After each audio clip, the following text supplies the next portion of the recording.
Besides your golf game. Well, you know, here's a good segue. My psychiatrist told me after, I swear to God, leaving the Navy, pick up a hobby for stress, and that hobby was golf. Right. And that's hit or miss, but that's how I started golfing. And then just the camaraderie, the fellowship. Right. Because she told me, you're 35 and you're not going to get your tour card, so don't keep score. But go. She's like, get outside, get a good foursome, learn how to play, get to a point where you can stay with people you'll really enjoy it. It's true. So I mean, you've seen me. I'm still not good. That's we should be recording now too. Like, fuck yeah, B-roll. Yeah. So yeah, if you want to just introduce or talk, or we can just start whatever. All right. Yeah, but I want to get to your vet work. So. Sure. I can weave it right in. Jump into that? Yeah, because with the mental health, the golf thing, and then the further we get away from war, the more we realize that there was a lot asked of us, and especially with politics now. I've seen a lot of veterans questioning whether they did the right thing based on politics, and I will tell veterans all the time, you did the right thing because it wasn't based on who wins the next election. It's the man or woman right next to you in the room, and you did a great job. And for Americans, every time we met the bad guys, we kicked their ass. Yeah. And so, but then, but the further again we get away from the wars, PTSD gets stronger. So that's how I got into a foundation called Veterans Exploring Treatment Solutions. So it's vetsolutions.org. And are they local or are they national? They're in Texas and California, and then we work with Ambio, a company out of Tijuana, because it's illegal it's plant-based medicine that's illegal in this country because it works. And as opposed to what the VA normally does, just having dudes pop pills, this makes you explore, like Vets Exploring Treatment Solutions. It has you explore different avenues that, you need to forgive yourself, because we did a lot of nasty stuff. Yeah. And so with vets, as opposed to taking all the drugs, I've done MDMA, I've done ibogaine, which is awesome, with 5-MeO, DMT, and other things like that. Just because it just, you explore different solutions, and the only reason that it's not here is because it's a cure, and a lot of billionaires can't make more money on a cure. The treatment's where the money is, not the cure, so they don't want it. And what they've said, actually, based on, ibogaine's not a psychedelic. Ibogaine's a plant-based medicine. But what Congress, the so-called lawmakers, say is that, well, it's a club drug. They'll say, yeah, it's a club drug. Like, no, it isn't. No, it's when I say legalize ibogaine, I mean medically administered ibogaine treatment in a safe place. Well, that was going to be my question. When you tried these things, do you consider that self-medicating? Or no, that's not self-medicating. Was it done under it's done sort of care of people who... I'm talking, you're hooked up to a machine, EKG, everything's there, nurses, doctors, and they watch you for probably, well, the entire treatment in Mexico with vets and with Ambio is 5 days. Ibogaine is Ibogaine's about 50 hours. For me, it's 11 or 12 hours at the peak, where it's, what Ibogaine does is it shakes loose stuff that you've suppressed. So it shows you the bad stuff, and it lets you forgive yourself. Right. And then you do DMT, which, the first time I did 5-MeO DMT, that's a psychedelic. That's from a frog in Mexico, and you can look that up. Yeah. But when I did so Ibogaine, you're conscious. DMT, you're not. You go into the spirit world. They call it the God molecule, and whoever they is, says you see it twice naturally in your life, when you're born and when you die. Okay. But this brings you to it's hard to describe. It's the most terrifyingly beautiful colors you've ever seen. You can see 360, and there's a maternal voice explaining to you you're right where you need to be, and everything you've ever loved is right here with you. It's crazy. They explained a lot to me when I got done with that. So Ibogaine was 50 hours. When I got done, I said, how many days was that? They said, 2.5 minutes. Really? Yeah, that's quick, DMT. So, but I mean, just because you don't need to be a combat veteran to have prior stress. Right. Everyone's got stuff that they need to deal with. And I'm with Ibogaine and DMT, there would be world peace. Is that right? Oh, yeah. Now, do you feel like it's something that there should be a certain level of stress or past problems, or would you say it's good for everybody? It's good for everybody. Yeah. Yeah,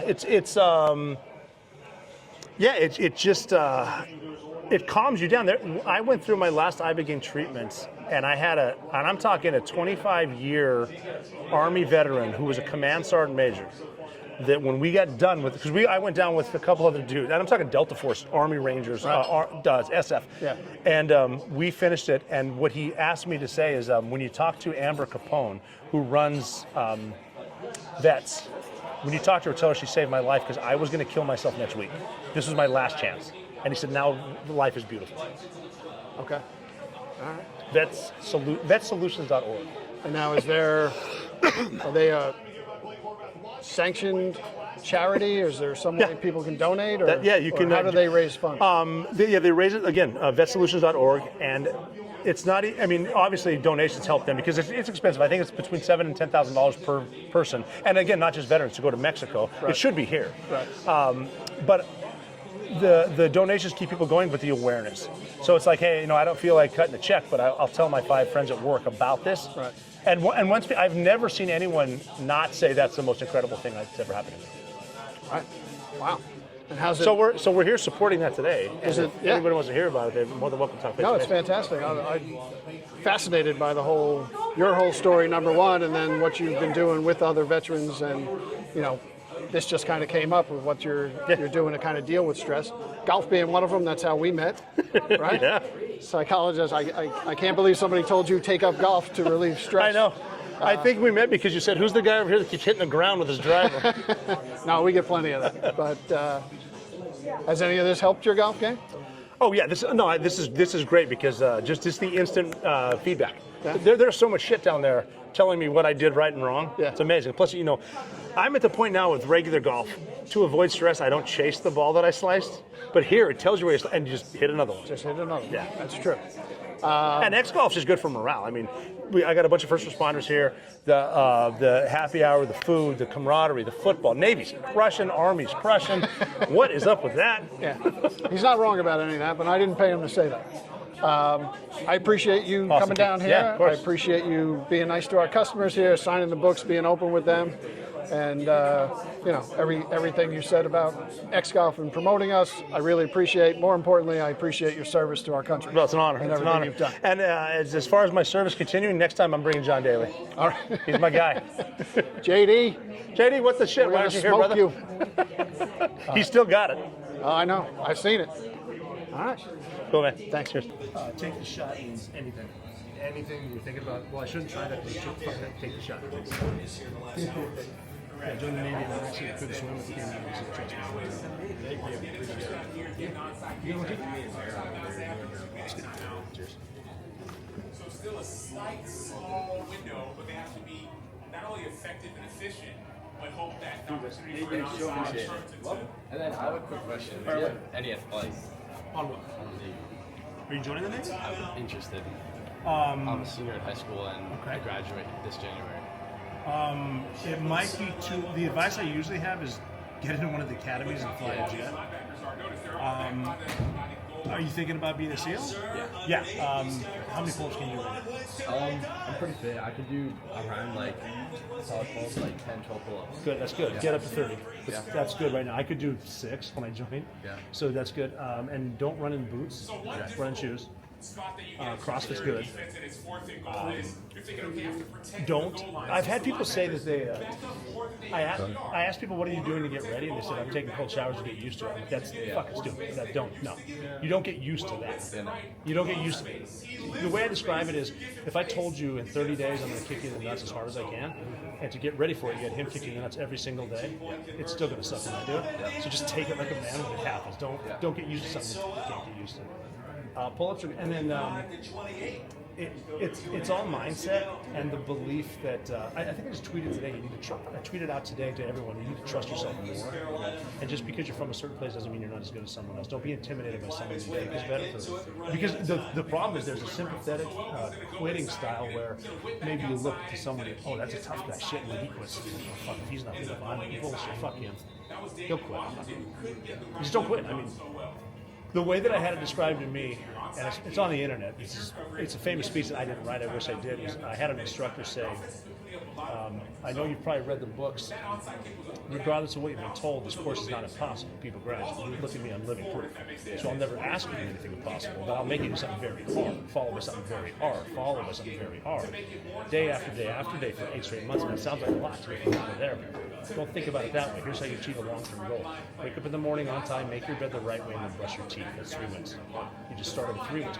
Make it to the 4 a.m. workout on time. And as I'm beating you, don't think about the pain. Concentrate on your next goal in life, which is breakfast. After breakfast, your next goal in life is lunch. After lunch is dinner. After dinner, do everything you need to do to get back inside that perfectly made bed. And because you took the time in the morning to make your bed the right way, regardless of how bad today was, and it will be bad. Tomorrow's a clean slate. Tomorrow's a fresh start, and when you feel like quitting, when you're gonna feel like quitting, don't quit now. That's your emotion. Quit tomorrow. If you can keep quitting tomorrow, you can do anything. It's like today sucks. Fuck it, I'm not quitting now. Never quit on a bad day. Quit on a good day. You never will. So that's my advice. In a nutshell. Thank you. Were you ever shot? What's that? Were you ever shot? No, close, real close. I had a couple zipped right past me, which was scary. Like, you know what's scarier than a shot going past you? Is a ricochet. Yeah. Because you go, fuck. Shoot back.